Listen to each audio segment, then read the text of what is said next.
Man, don't drink warm and sure. Damn. Okay, my commander is Orah Skyclave Hierophant, yeah. I'm gonna keep this because it has an arcane signet and 2 lands. Also, it's got Shadow Spear. Oh, it's pretty good.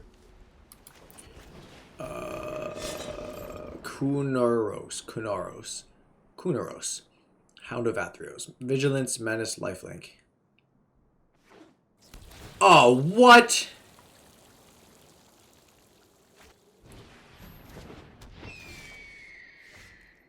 Are you serious?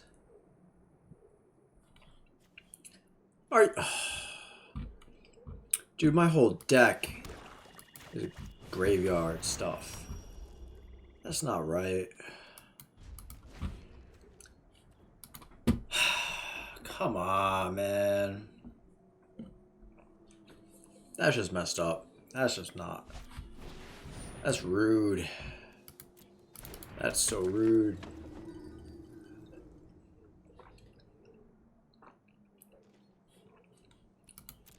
Like, I was gonna show you, like, how this dude brings clerics back from the graveyard. And, like, the other things in my deck that do that. Also, it's got, like, a theme going on, you know? All cohesive. And now I can't do any of it. Man, it's just rude. That's all this is. I was trying to shut my whole deck down, dude.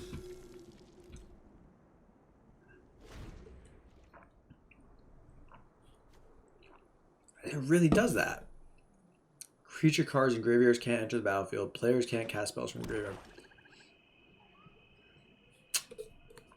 Man. What the hell? This dude's running like the same deck as me. Why would he do it this way?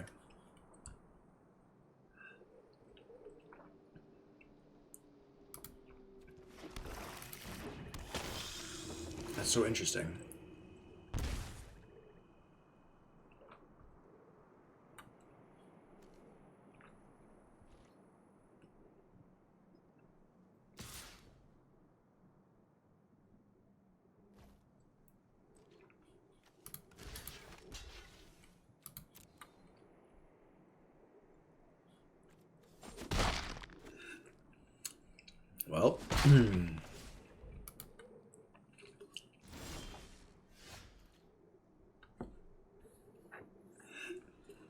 Well, well, this is gonna be it's gonna be a game.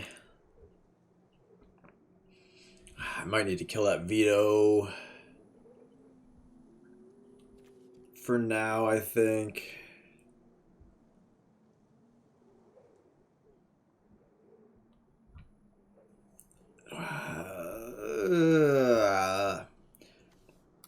I guess we'll play my commander for now. See how it goes.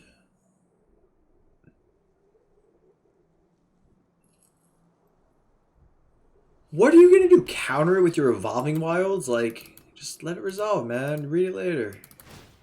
It's all good.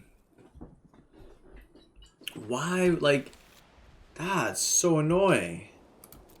Damn, I had no idea that card existed. I feel like that's a pretty good card. Like a 3-mana 3/3 with Vigilance, Menace, and Lifelink. Like, ignore everything else on that card. That's a pretty good card.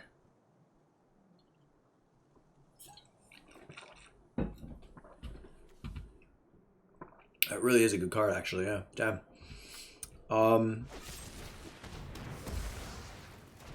Bro.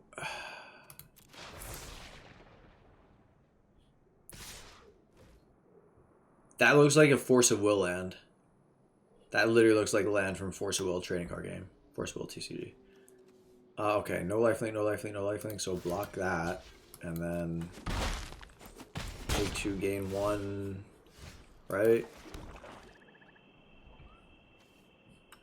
We'll just save that for when he overcommits to his board. In the meantime, there's really no reason not to just keep dumping out just like getting just like developing the board. I guess we'll just throw this on there.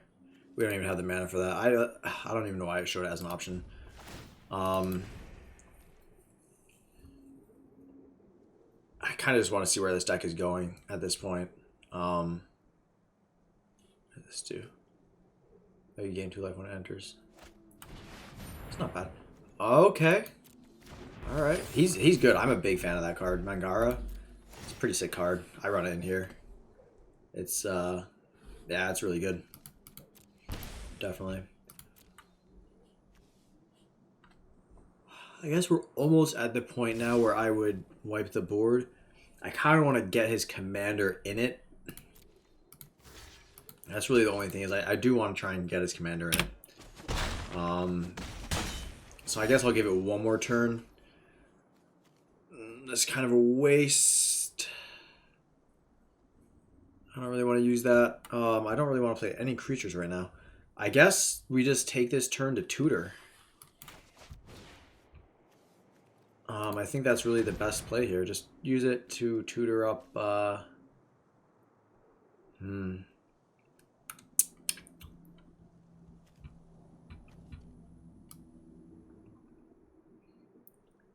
do think I just want to grab Veto as well. It will go. Yeah.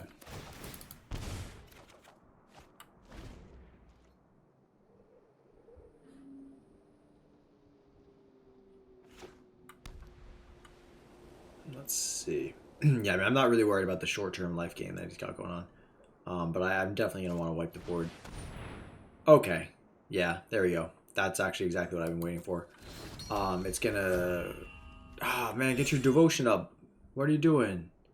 Come on, you got to get that devotion up. Oh, come on.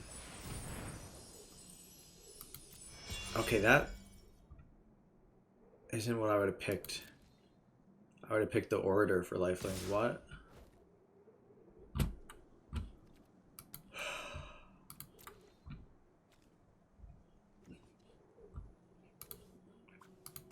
Alright, we're just gonna block that still. Yeah, I mean I'm gonna gain some life definitely. Or I'm gonna lose some life for sure. Okay, because you wanted to... Alright, he did it because he wanted to get the first strike damage trigger to get the extra damage on the Vanguard. I get it. Okay, that makes sense. That's fine, that makes sense. So... Damn, I just want this dude to get the devotion. Ah, man. Because I really don't want to miss wiping Heliod. I don't think I can really wait another turn. I'm definitely starting to get... it's definitely getting close.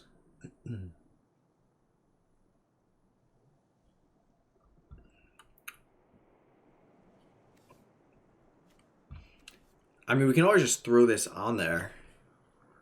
But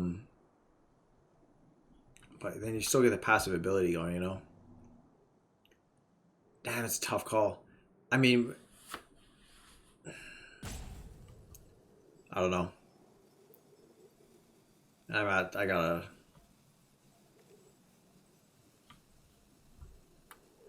Alright, let's just get a creature out that we don't mind losing. Just a chump blocker. And then no attacks, pass. I just want to get Heliod. I just want him to get Heliod activated so I can kill it with Shadow Spear and the Realm Cloak Giant. Which I don't have enough mana to do, actually. Okay, that's still enough. That's fine. I'll just do the board wipe now. We really need the land. I really need to get a land. He's gonna give Heliod lifelink.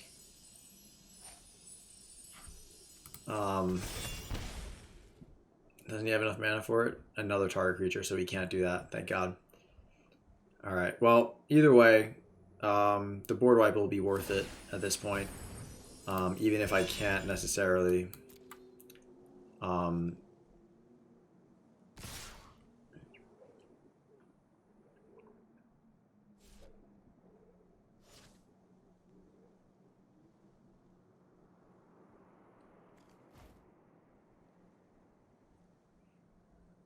Now, the thing is, until end of turn, I wonder if this effect is the way it used to be, where it would distinguish between beginning of the end step and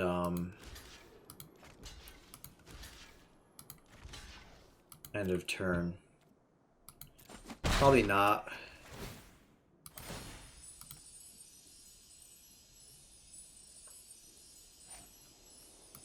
I'm just gonna resolve all. Alright, well, if we get a land, we get to kill Heliod. So, hopefully we draw a land. I was not paying attention to my mana. Oh, we didn't get the land. Alright, well, it sucks, but I mean, it's like, there's no point in whining about it because it is what it is. Heliod can't attack for a little while now anyway. And, yeah, whatever. So, we got rid of a lot of threats, at least. Ah, man, that one, like, literally just one more mana would have made such a difference in this game. It really would have.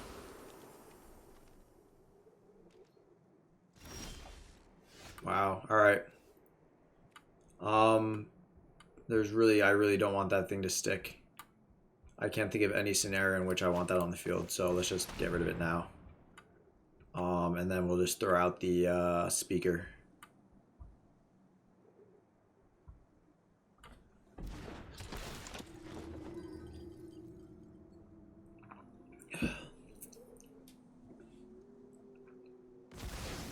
Okay.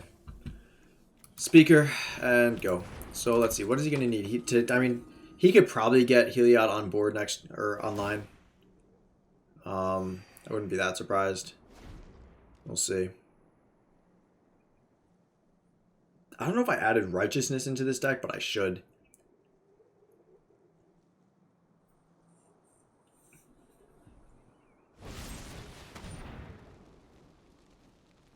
Yeah. Okay. Yeah. Probably a good idea. Probably just take care of that. Oh man, still no land. This is wild. I don't really even want to throw Veto out there at this point. It's too soon. Let's look for an enchantment. Most likely Banishing Light.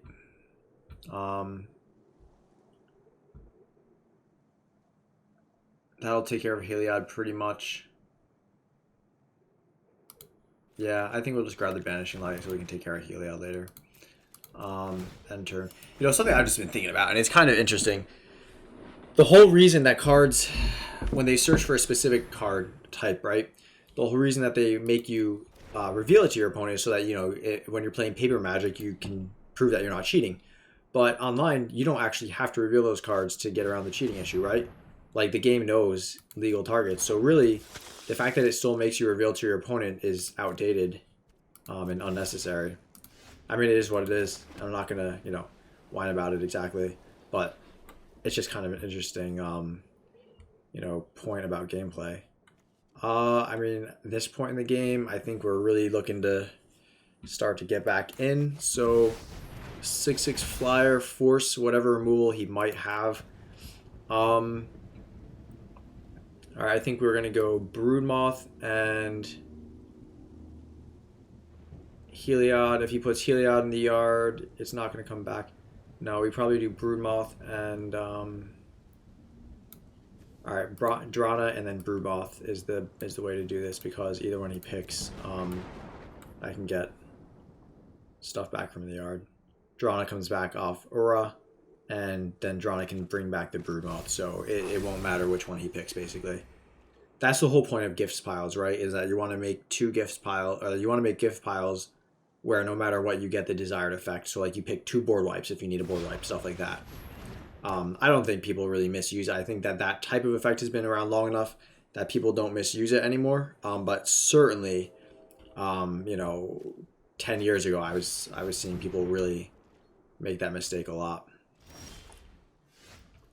So he's going kind of stacksy or prisony, I guess, with Deafening Silence.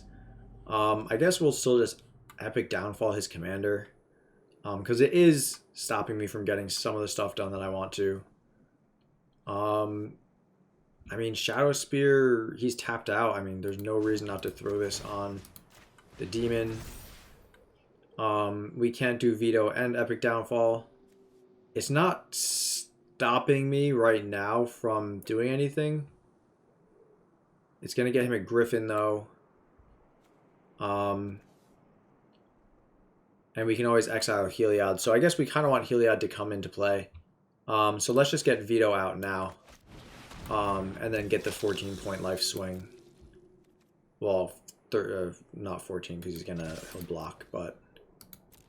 and then he's going to have a Griffin to chump block. So I'll gain 7, he'll lose 7 there. That's fine. Yeah, so we basically just want Heliod to be back as a creature. So that we can Epic Downfall it. Yeah, I thought about playing the Vessel, the Archfiend's Vessel. I decided to put it in the deck because I think it's a cleric, so I think it works pretty well. I just haven't, I don't know, it definitely seemed like a better card than it is. It's not bad by any stretch of the imagination, but I thought I was going to be really abusing it, but I'm not going to be, and that's fine. So what are we doing here? He's going to get the Griffin. I really, there's no point in me blocking because if I block, then I always risk Veto getting killed, and he's so good. That's just not worth the risk. Oh, oops.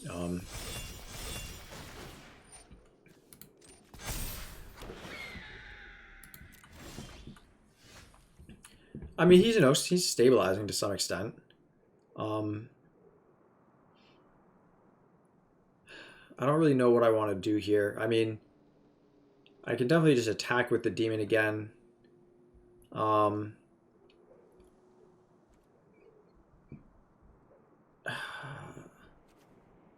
Because the graveyard, he's got the graveyard effect out right now, so I can't get anything back from graveyards.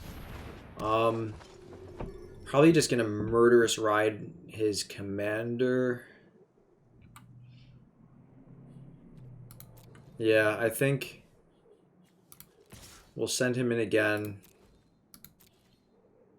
Doesn't have Death Touch or anything. We just send the demon in again. It's got Trample. I think he just chumps with the token so that he can get the Gorger bigger.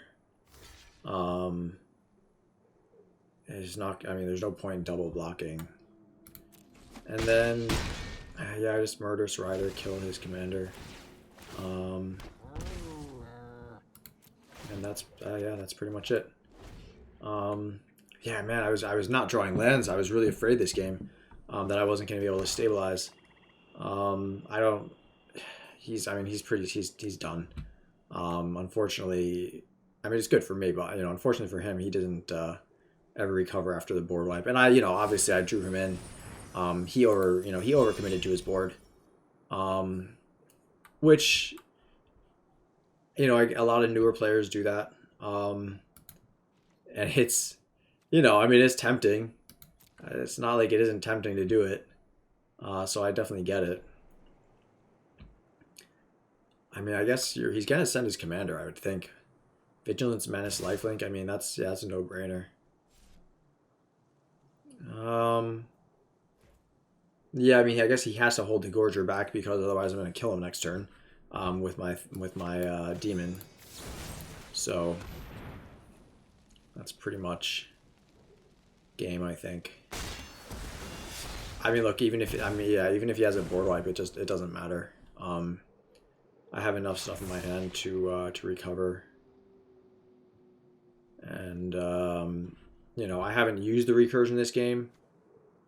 There's no reason not to just block, I guess. I haven't been using any of the recursion because, you know, I have the graveyard thing. Probably could, though. I think you throw it on the Gorger. You need to do that, yeah. Definitely have to do that.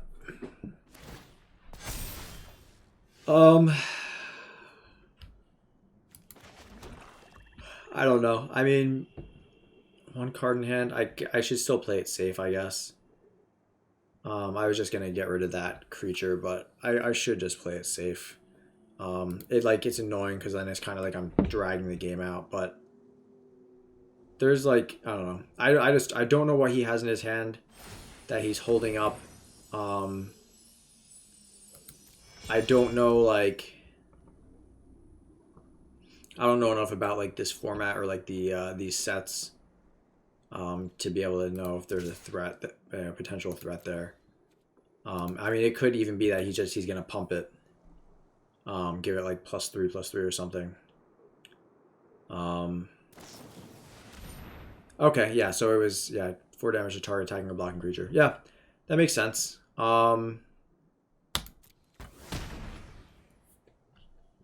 Yeah. Okay, so then they trade. I mean, I guess theoretically it puts him in a better position, right? Like, on paper, I mean, he's going to lose the 7 from Veto. He got some trampled over. But, yeah, I mean, that's, you know. Yeah, it's not bad. Man, it must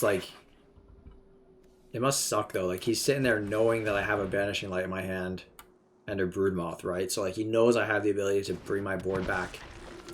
And, like, he knows that I have the ability to exile pretty much anything that he puts out there. So, it's kind of rough. Oh, man.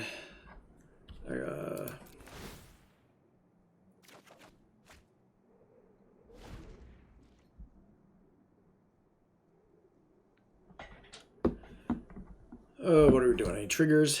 I gotta go vacuum after this. Whenever a white creature you control attacks, you gain a life. That's also a lot of devotion for Heliod. And here comes Heliod. Are we attacking? Probably not. You're at 11, I think. I mean, until you can get rid of Veto, it's like, it doesn't even matter. Like, I can just passively gain life and kill you, man. It's kind of sucks.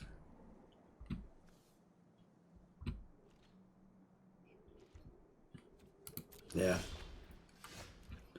Destroy a creature with no counters on it. Remove up to 3 counters from target creature. This deck has plenty of removal. I'm definitely not lacking removal. Let's just rip the band-aid off. I think he'll probably just scoop. Yeah, I mean, that's... Because he's not going to be able to put lifelink on Linden. I don't think she has it. Yeah, she doesn't have it already.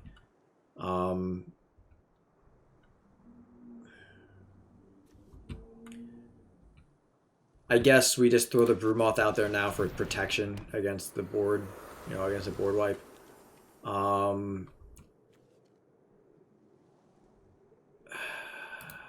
Activate Priest, take out his lifelink creature.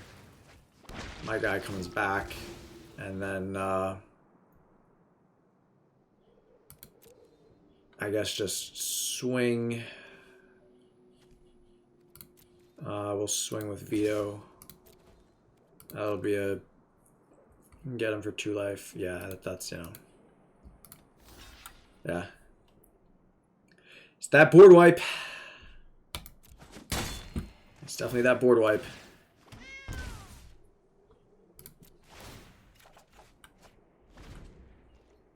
Oof. Faith's Fetters.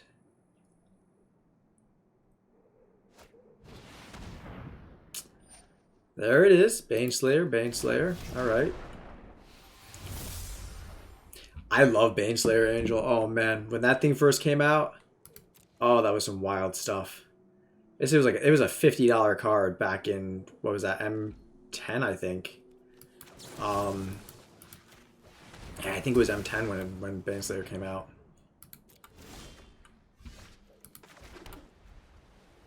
I don't know. What do we do here? We just block your creature from... let's just do that and then just swing all, I guess.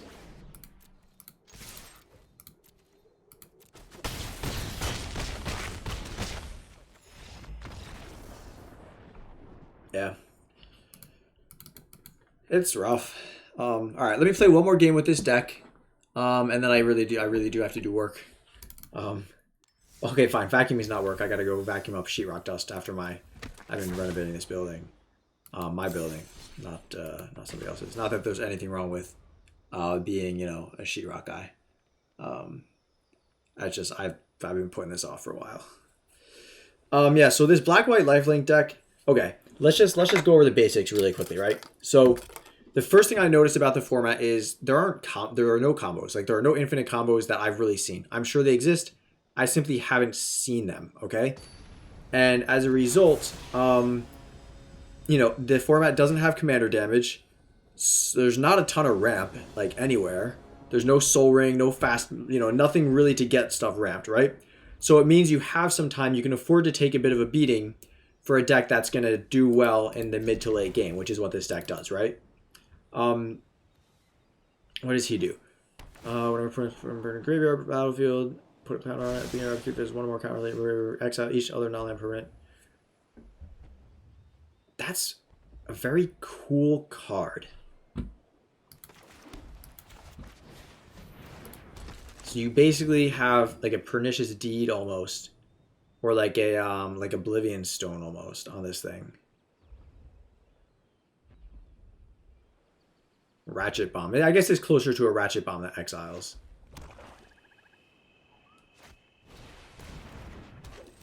The only thing is you each permanent less than or equal to. Okay, so you can still use it for tokens and stuff. Yeah, it's a pretty good card. It does mean I need to kind of watch out. For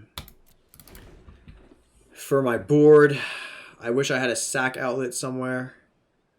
Yeah, it just means I have to be careful about overcommitting then.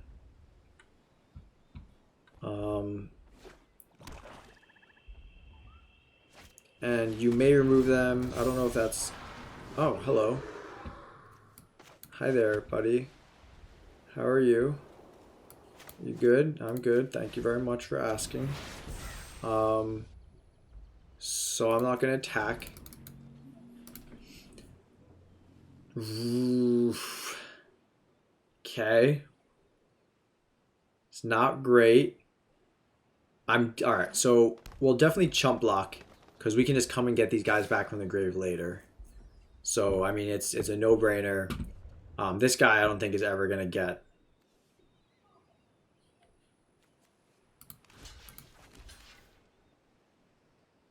Yeah, I think we just chump there. Hopefully he floods his board into the Doomscar. Come on, you got 4 mana. Play some stuff. Play some creatures. Play some creatures. There it is. Alright. Alright. That's what we're waiting for. Alright, I'm greedy. I want to take a beating. Let's try and bait out one more thing. Because this has trample anyway, so I'll just block Polukranos. I'm going to take the damage from the Gargaroth. I bet he's going to make the beast. I don't think he's going to draw. He should draw, but he's probably going to make the beast.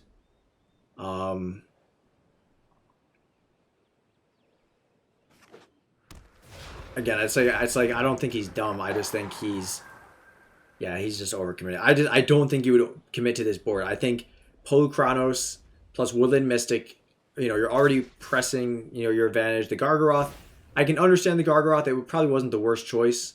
So, pressing the advantage with that is fine. But the commander, I'm not sure. Yeah, there it is, the token. That's what I figured. Of course, the token. So the commander, I don't think I would have brought out. Not yet. All right, so we'll take the 6. So we'll take the L, the lowercase L. And then we'll just go and hose his board. And then we'll just stabilize from there and can, you know, start building up. I guess there's almost no reason not to just use the Realm Cloaked Giant here, because it does cost more mana. I'm not casting anything afterwards. And Doomscar is already sitting there at 3 mana, so I could use that in a pinch later on. So it makes sense to just do it this way instead. I really like the flavor of this card, Realm Cloaked Giant. Like, it's like he's just putting on his like cape and it just like kills everything that was like living on it. Like, that's just the disconnect between the giant and the people living there, the little people, is yeah, it's a great metaphor. Very great metaphor. But what do we got? 1, 2, 3, 4 cards, 3 in the yard, so we got a little ways before he comes back. Acolyte. Okay, it's getting a lot closer to this guy coming back with 12 counters.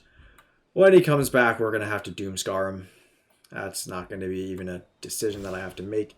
How did this Gargaroth come back?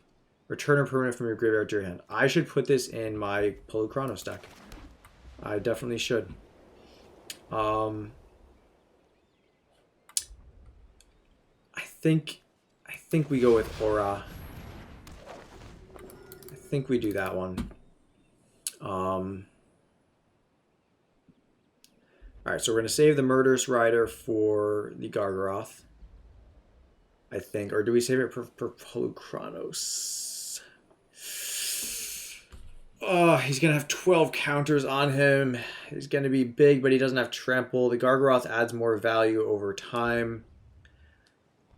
I mean, I'm sure he's going to play the Gargaroth. Because alright, I put my commander out to make him think I'm not going to wipe the board, right? Who plays their commander and then wipes the board? But 100%, I'm trying to get him to lean into another board wipe. We'll see how it goes.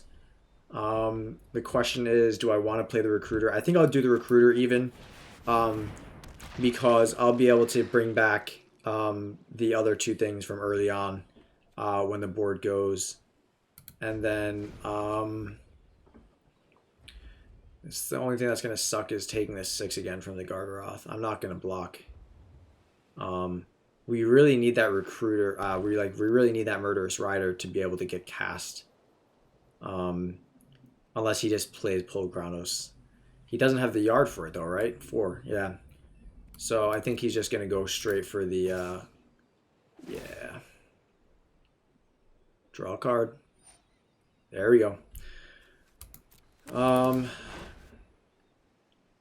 I think, yeah, I'm just going to have to take the 6. That's just, it sucks, but that's literally just where we are right now.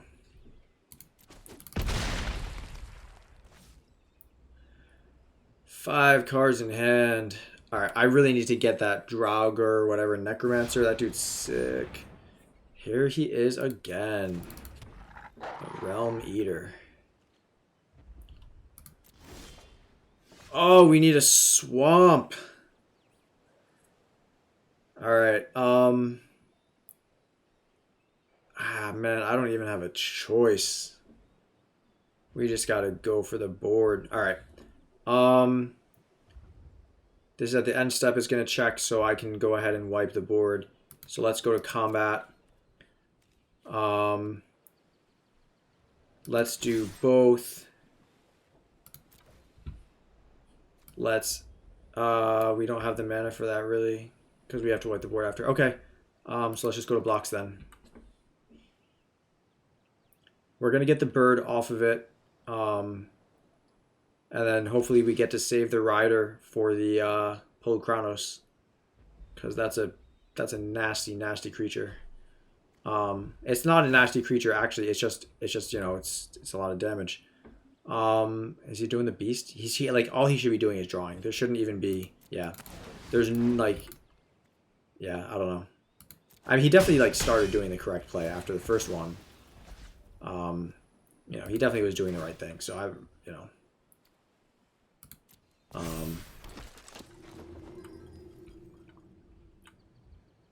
And then yeah, Doomstar. Here it is. Oh well. Sucks to be using it. Yeah, command zone. And then I get the trigger, and I get to bring back the. I think we're gonna go with the speaker. Yeah, we'll do the speaker.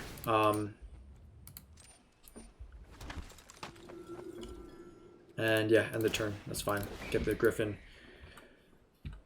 Pull Kronos is probably coming down next, unless he's got some other nasty in his thing.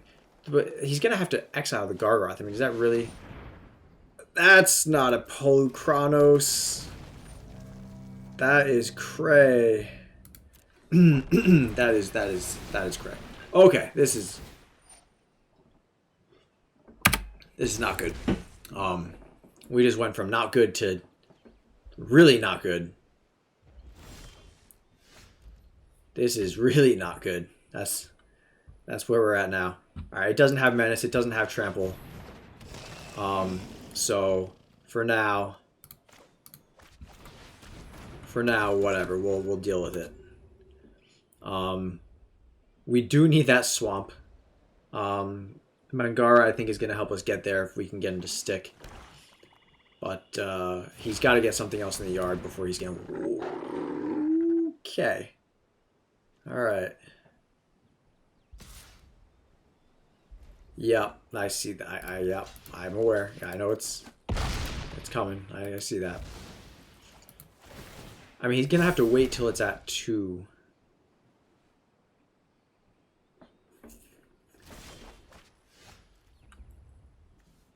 Wow, that's not cool. We'll do the order again. We'll do Mangara. He's going to survive a little bit. We're not going to attack. So he's going to go up to 2. I don't know if he's going to go for the exile. I mean, he'll hit the Airy, he'll hit the order, which, I mean, they're not bad, but I think he's going to go for 4. I mean, I would try and get Mangara. It sucks because really I need to hit the Realm Eater. I really have to hit him with the Murderous Rider now. Not where I want it to be,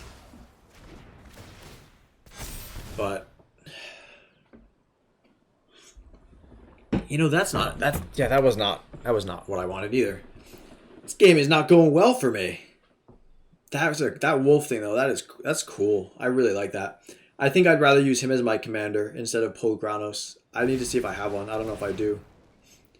Wow. All right, we're just going in then. I mean, fine. Mangara doesn't get exiled then, so like honestly, you know, cool. I guess, you know, like that's fine. And then I guess he's just gonna pop it for 3, and then swing for lethal, right? Like, isn't that the play here? All right, I get it. Yeah, okay. I get it. So Sauruf Realm Eater. It's pretty good. It's a good card. Damn. Alright, so what did I... Alright, so let's take a look at this game then, really quick. So what did the deck not do against this? Right off the bat, I can look at this and say it struggled to deal with... recurring threats, right? With no exceptions, it struggled to deal with, you know, recurring threats. So let's look. What do we have here? Bounding Gold is great. Harbingers, whatever. Crippling Fear I thought about, but I don't really see that being, you know, an option. You know, we can't do much about a commander that keeps coming back, other than trying to make it cost more, right? I guess the question is, do we have anything that felt super underwhelming? Not really. I mean, honestly, time and time again, Speaker of the Heavens just doesn't get there for me. Well, I had Disenchant in my hand the whole game. I was very, very aware of that. That was, that was kind of bugging me. That card was dead the whole match. I don't know what else I would use though. That's the thing. Because what's it called?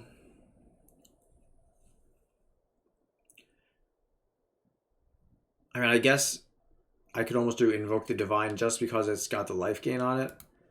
But I really want something that hits just a permanent in general and not just, because we already have Faith's Fetters. I mean, it may simply be that I don't really have anything, a better option.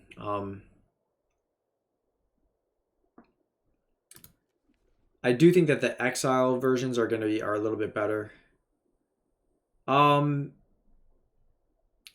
Maybe, you know what? Okay, let's try this. It's going to slow the deck down a little bit. But let's just try Elspeth Conquers Death because it's going to hit most things and it exiles. I think that exile is really important. Heliod's Intervention actually should also be in the deck if it's not in the deck. I just got it in a pack. That's why. That's why it's not in the deck. That should be in here because with what's his name? Veto. With Veto out, that's an app like that hoses things. Okay, let's take a look. I think we're gonna craft him. I don't have a lot of wild cards, but I do want to craft him.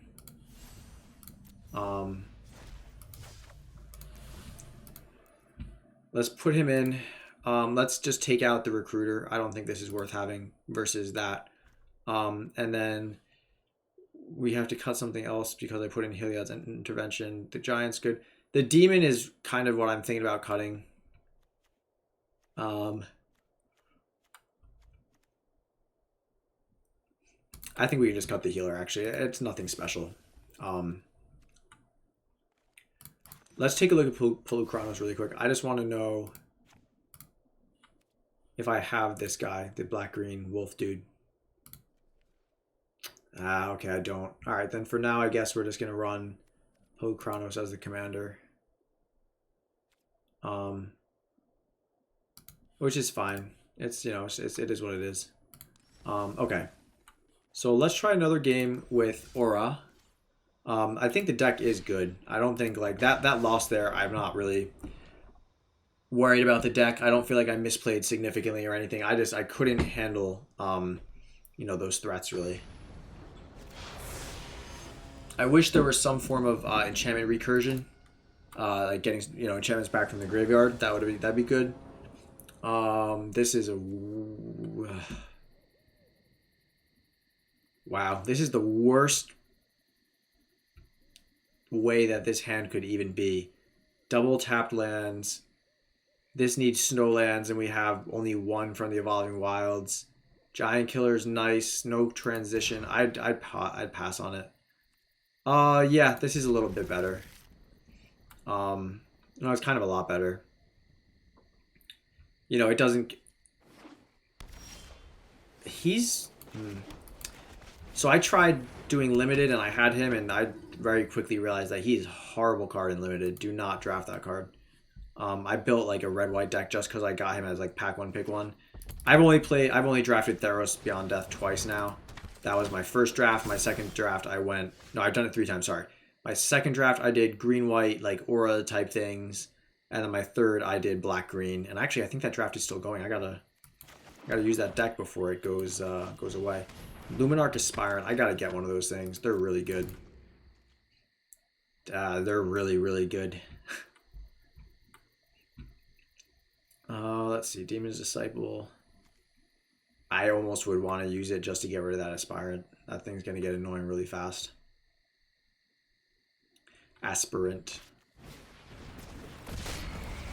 And that's... Yeah. Yeah. Yeah, okay.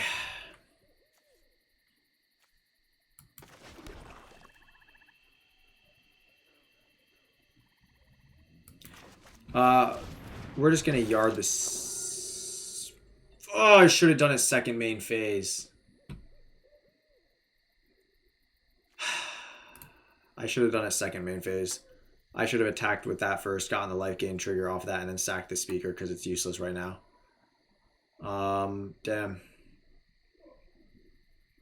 Because he can block for at least one turn.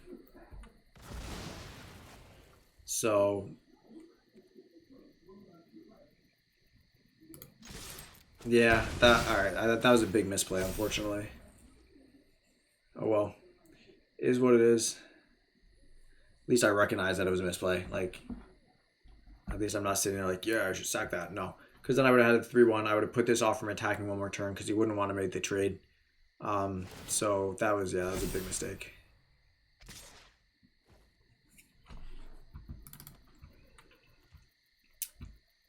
No blocks. Go to 19. Possibly less depending on what he's got in his hand. He or she. Sorry, Melvin. I'm assuming he. And we almost would just grab the Hierophant next turn. I mean, Angel gets the life gain up a little bit.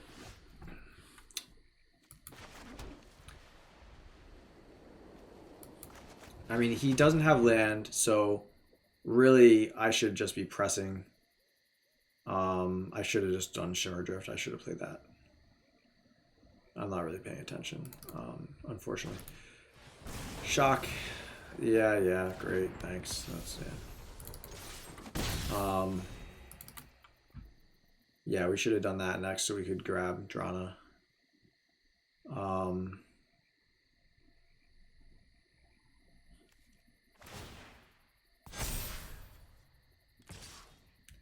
Yep. No blocks.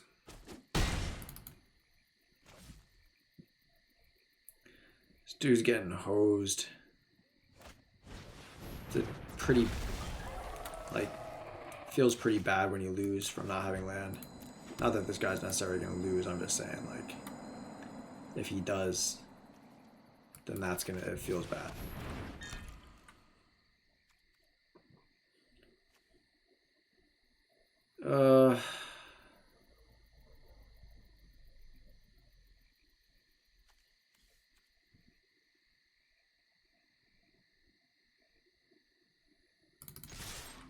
Yeah, let's do the trade. Let's take the trade. He needs, he doesn't have creatures.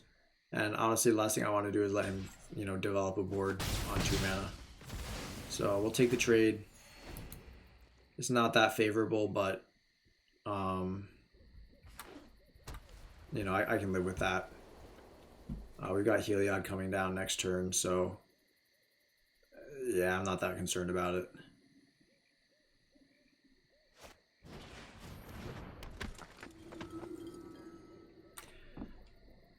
And the fact that he hasn't been playing much suggests that he's got some bigger, stuff in his hand.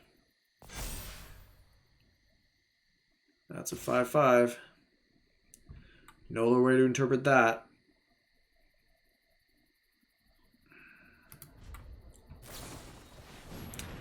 That's a 10/5. There is another way to interpret that. Okay, so that changes things. We're gonna have to pacify that creature. And then beats for 2. We're gonna take 2 off the cleric. We still want Heliod out there to get lifelink on the angel so we can start really recovering. CMC, protection from everything except for CMC 3. Okay, well I have a lot of stuff CMC 3 that can handle it, so for now, I'm not going to panic. And then he's going to be able to buy me some turn. Sorry, he'll be able to buy me some time. Gain 3. Put a counter on him. Gain 3 again. Get a counter on him. As long as he can't kill the angel, next turn I'll be able to break even on the Haktos damage. So as long as he doesn't kill me or the angel, I can probably stabilize.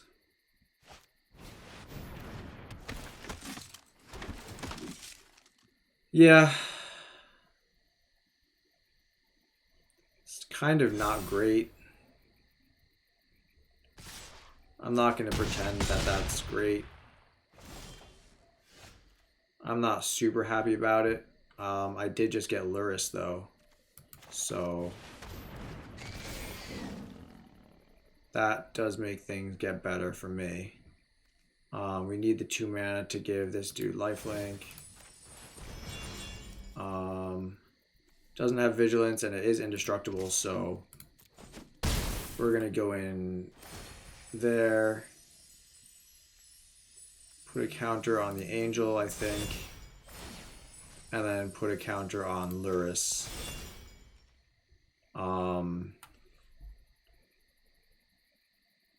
I mean, best case scenario, he's gonna wipe the board. There goes the angel.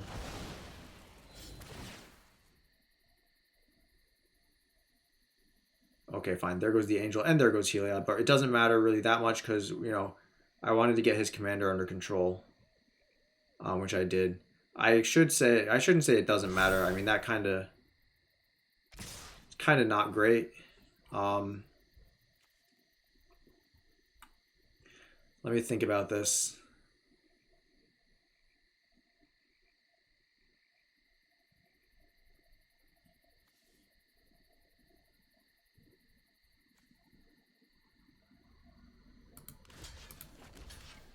I think we blocked the hoplite actually. Go to 4, gain 4 life, get him bigger. Then we're gonna get the priest. 1, 2, 3, 4. We're gonna get him just because we need the body. We're gonna give. All right, hold on, cancel. And then we're just gonna go to combat.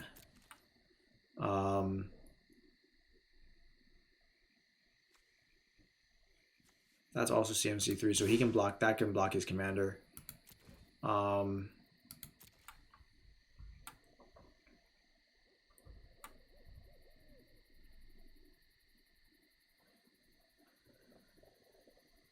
This is actually this is a close game. This is very close. I think I might have it, but it's not. It's not going to be that close.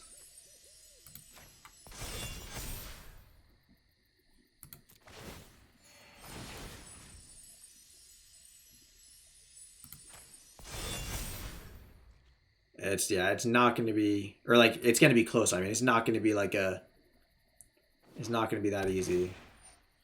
Because the other thing too is, I don't think he runs it, but Bonds of Servitude or whatever it's called, Bonds of Loyalty or whatever, the one that taps my team and then gives his guys lifelink. I mean, I run that in most of my decks because honestly, nobody expects it, and it, you know, this is the thing I like about this format is that, unlike a lot of other formats, this is actually one where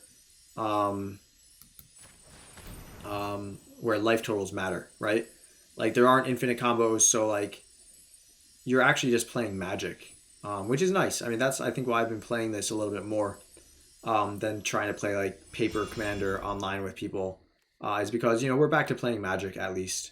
You know, whatever, you know, say whatever you want about the direction of the game. I'm not happy with it, but I definitely can't say that this is not enjoyable compared to regular, you know, EDH, which has become so far, which has become so distant from its roots.